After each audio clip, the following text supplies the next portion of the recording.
قربانی ہے یہ رب کے لیے۔ ناظرین، ایک دفعہ پھر ہم خواجہ غریب نواز ویلفیئر ٹرسٹ کے تحت قربانی 2024 کی اس ٹرانسمیشن میں آپ کی خدمت میں حاضر ہیں۔ میرے ساتھ تشریف فرما ہیں محترم علامہ سعید رضا گیلانی صاحب اور محترم علامہ اصغر میر صاحب۔ میرے ساتھ تشریف فرما ہیں محترم بہت ہی خوبصورت شناخواں ہیں علی حیدر چوہان صاحب بھی، اور ہم آپ کی خدمت میں آج 2024 کی اس قربانی ٹرانسمیشن میں جس مشن کے تحت حاضر ہوئے اس کا تذکرہ وقفے پہ جانے سے قبل بھی ہو رہا تھا، اور ہم آپ سے گزارش کر رہے تھے کہ جب نیکی کا ارادہ کیا ہے تو ہمیں اور آپ کو اشتراکی طور پر اس نیکی کے ارادے کو پائے تکمیل تک پہنچانا چاہیے۔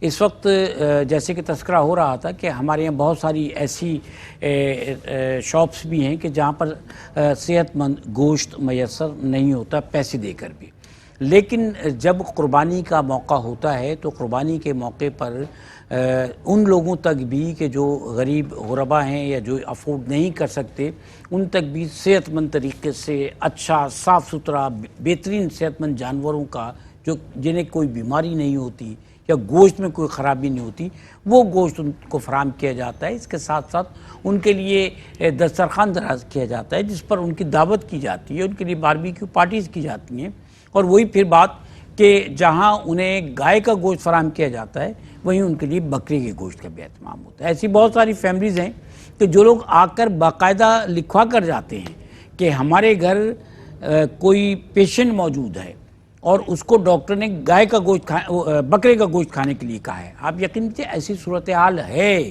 کہ بکرے کا گوشت کھانے کے لیے بعض لوگوں کو ڈاکٹر نے کہا ہوتا ہے لیکن ان کے پاس اس کا ارینجمنٹ نہیں ہوتا، ان لوگوں کے لیے اس کا بھی اہتمام کیا جاتا ہے۔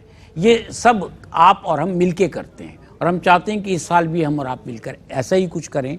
آپ اگر ہمارے ساتھ مل کے، جیسے کہ گزشتہ سالوں میں آپ ہمارے ساتھ شامل رہیں، آپ ہمارے ساتھ مل کے اگر اہتمام کرنا چاہتے ہیں تو آپ کو ایک بکرا قربان کرنے کے لیے 32,000 روپیہ جو پاکستانی کرنسی ہے وہ پے کرنا ہوتا ہے۔ 32,000 روپے ایک بکرے کی قربانی کے لیے، ایک گائے کا حصہ 18,000 روپے میں، اور ایک مکمل گائے، ایک صحت مند گائے، بڑا جانور ایک جو ہے وہ 1,26,000 روپے میں۔ یہ ادائیگی آپ کرتے ہیں تو آپ کی طرف سے مکمل طور پہ قربانی کا اہتمام کیا جاتا ہے۔ جو تذکرہ، جو گفتگو چل رہی تھی تقوی کے حوالے سے بھی، اور یہ بھی کہ ہم بعض اوقات بعض جگہوں پہ رہتے ہیں جہاں ہم یہ اہتمام نہیں کر سکتے، بعض لوگ اپنے فیملی سیٹ اپ کی وجہ سے، کیونکہ بعض جگہ ایسی فیملیز ہوتی ہیں کہ گھر میں اتنے افراد نہیں ہیں، کوئی نوجوان، کیونکہ قربانی کے معاملات میں نوجوان لڑکوں کی بڑی ضرورت پڑتی ہے، وہ نہیں ہے، یا قربانی کا اہتمام کرنا مشکل ہے گھر میں کرنا، تو وہ لوگ بھی ایک تو قربانی کا فریضہ انجام دیتے ہیں، پھر نیکی کا کام بھی ہو جاتا ہے، وہ بھی ہمارے ادارے سے یہ اشتراک کر کے یہ درخواست کرتے ہیں کہ ہم ان کی طرف سے اس قربانی کا اہتمام کر دیں۔ ہاں، آپ وقت پر آ کر اپنی قربانی کے مراحل کو دیکھ ضرور سکتے ہیں، تو آپ ہمارے ساتھ شریک ہو جائیے۔ مقصد ہمارا جو ہے وہ یہی ہے کہ ہم غریب غربا کے لیے کچھ اہتمام کریں جو ہر سال کرتے ہیں۔ آپ اس مقصد میں ہمارا جو ہے دست اور بازو بن جائیے، اور ہم اور آپ مل کر پہلے سے زیادہ بڑی تعداد میں وسیع پیمانے پر اس فریضے کو انجام دے سکیں۔ میرے ساتھ تشریف فرما علی حیدر چوہان صاحب، اور ان سے پھر ایک دفعہ درخواست ہے کہ ایک کلام پیش فرمائیں، تو آئیے سنتے ہیں۔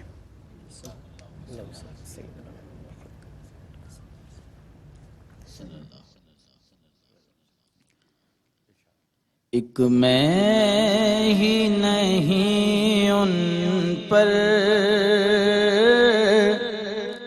قربان زمانہ ہے، ایک میں ہی نہیں ان پر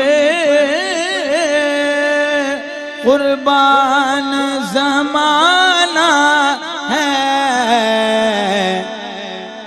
جو رب دو عالم کا محبوب یگانہ ہے، جو رب دو عالم کا محبوب یگانہ ہے۔ کل پل سے ہمیں جس نے خود پار لگانا ہے، کل پل سے غمیں جس نے خود پار لگانا ہے، کون ہے وہ زہرا کا وہ بابا ہے، حسنین کا نانا ہے، زہرا کا وہ بابا ہے، حسنین کا نانا ہے۔ علماء کرام فرماتے ہیں کہ دعاؤں کی قبولیت چاہتے ہو تو دعاؤں میں خاتون جنت ماں فاطمہ الزہرا سلام اللہ علیہ کا وسیلہ پیش کرو، خدا کی قسم وہ دعا کبھی رد نہیں ہوگی۔ ہم سب کا یہی ایمان ہے۔ علامہ صاحب لکھتے ہیں آؤ در زہرا پر پھیلائے ہوئے دامن، آؤ در زہرا پر پھیلائے ہوئے دامن، کیونکہ ہے نسل کریموں کی لجپال گھرانہ ہے، نسل کریموں کی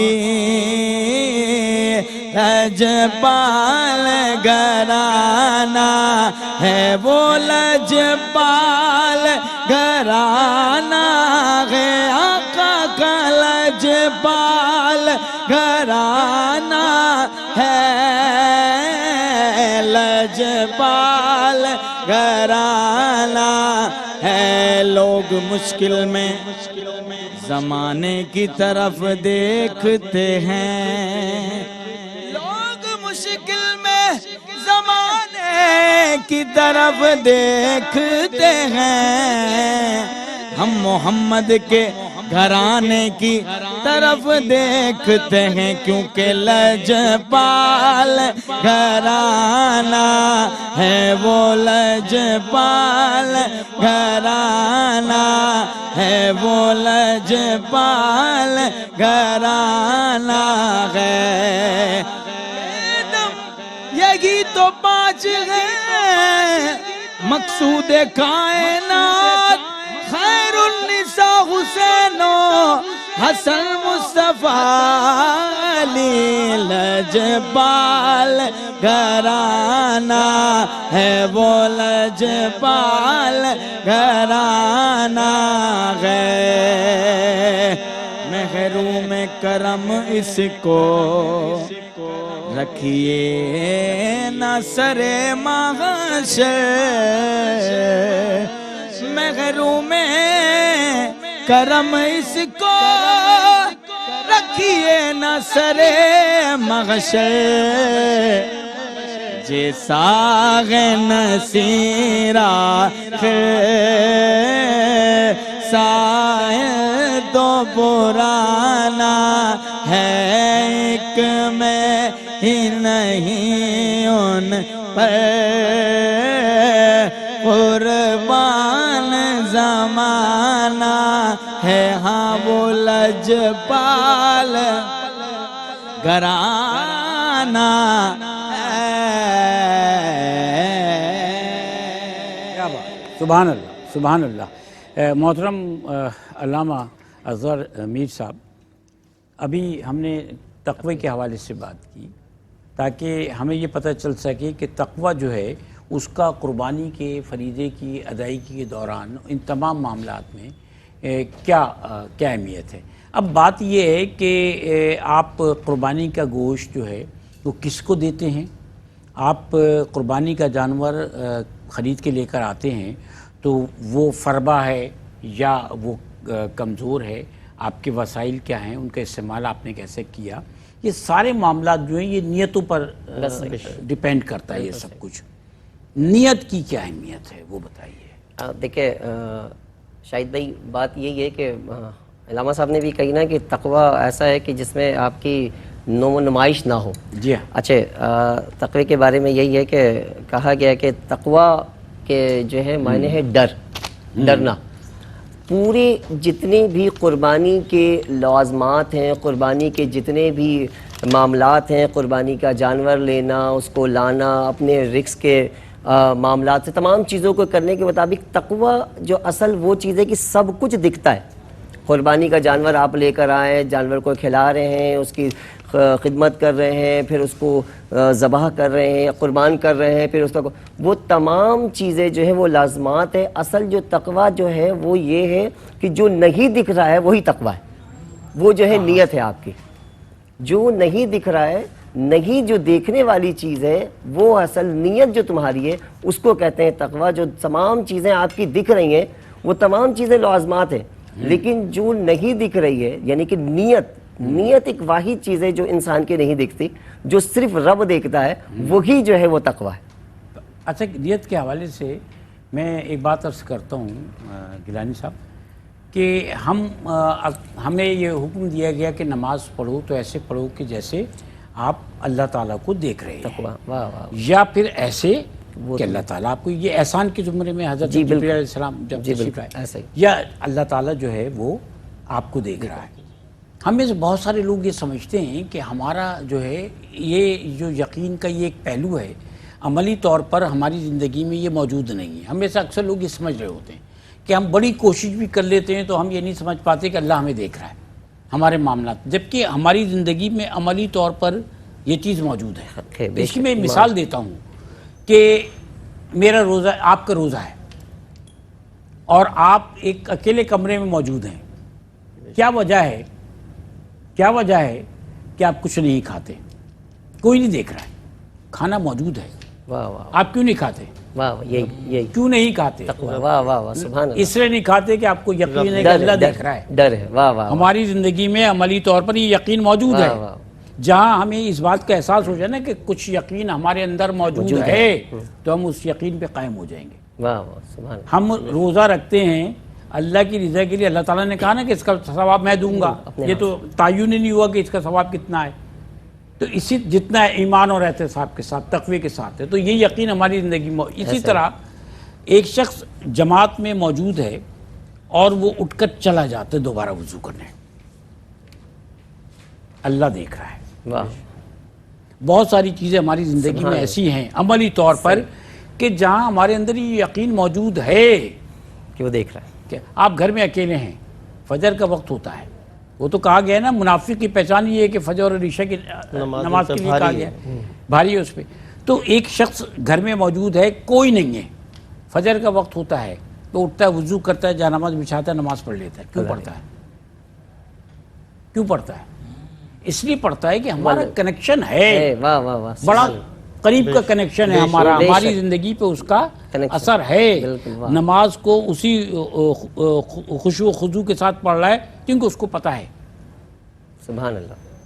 ہم جو نیت ہماری ہے نماز کی، اس نیت کو کیوں قائم رکھتے ہیں؟ ہم نہ ادھر دیکھتے ہیں، نہ ادھر دیکھتے ہیں، نہ کوئی دوسرا کام کرتے ہیں، اس لیے قائم رکھتے ہیں کہ ہمیں پتہ ہے کہ یہ وہ والا وقت ہے جب ڈائریکٹ کنیکشن جڑا ہوا ہے.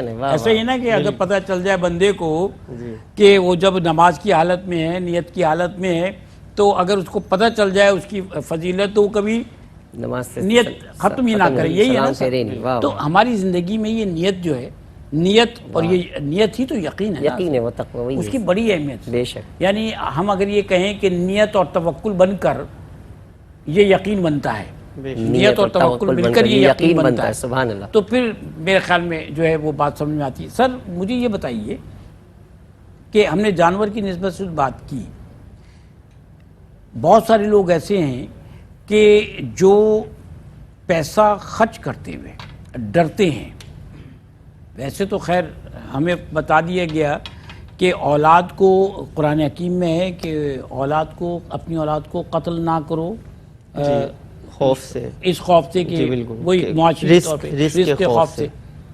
بہت سارے لوگ ایسے ہوتے ہیں کہ جو زکوٰۃ کی ادائیگی نہیں کرتے، اس نسبت سے کہ یار اگر زکوٰۃ کی ادائیگی کی تو جو ہے وہ بھی چلا جائے گا، جبکہ وہ صاحب نصاب ہوتے ہیں۔ بہت سے لوگ پیسہ ہوتا ہے لیکن وہ کسی خوف کے تحت، آج کل لوگوں کو خوف ہوتا ہے بیماری کا، کسی شادی کا، کسی اور معاملے کا، کہ یار یہ پیسہ یہ تو میں نے گاڑی کے لیے جوڑ کے رکھا ہوا ہے، میں اس کو بھی اگر خرچ کر دوں گا قربانی کے لیے، تو اب مجھے یہ بتائیے کہ کسی خواہش کے لیے پیسے کو جوڑ کے رکھنا یا زکوٰۃ کی ادائیگی کر دینا، قربانی کر لینا، ان معاملات کو سامنے رکھتے ہوئے کیا ارشاد فرمائیں گے آپ؟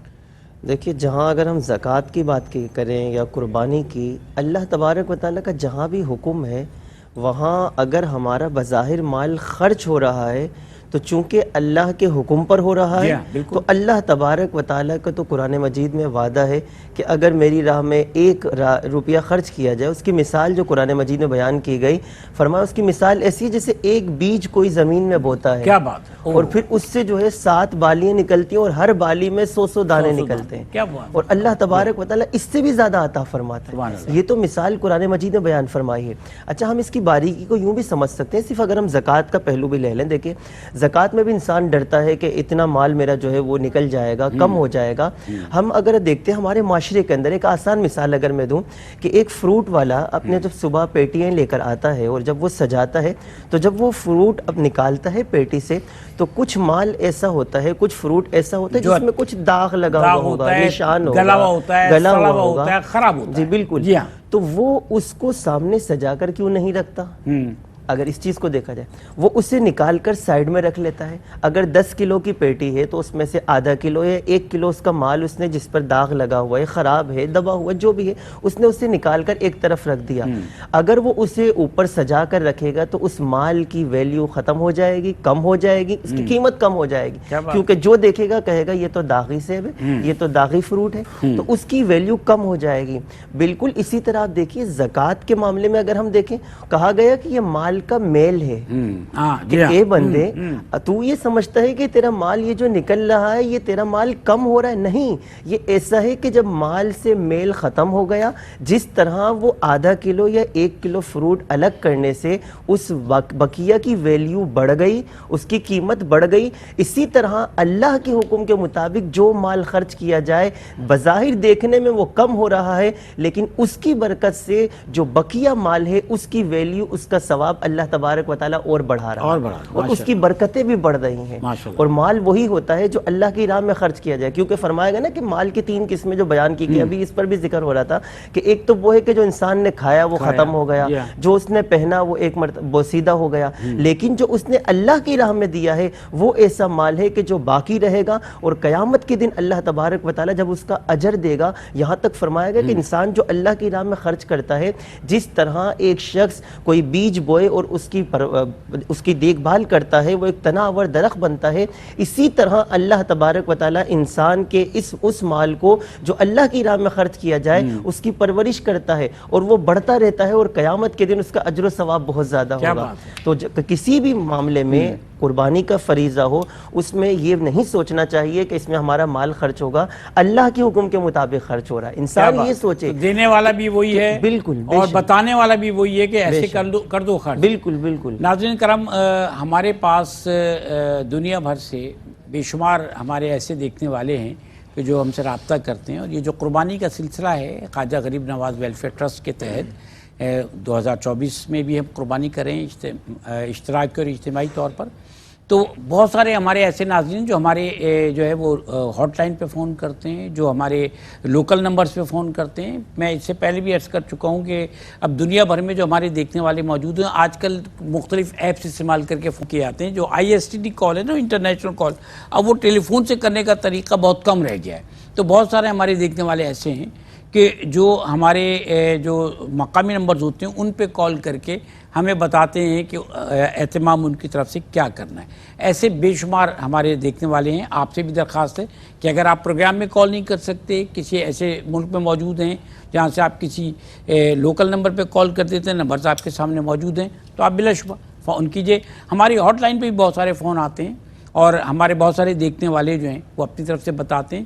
ابھی میرے پاس ابھی ایک تھوڑی دیر پہلے بتایا گیا تھا کہ کرنل گل قصب نواز صاحب نے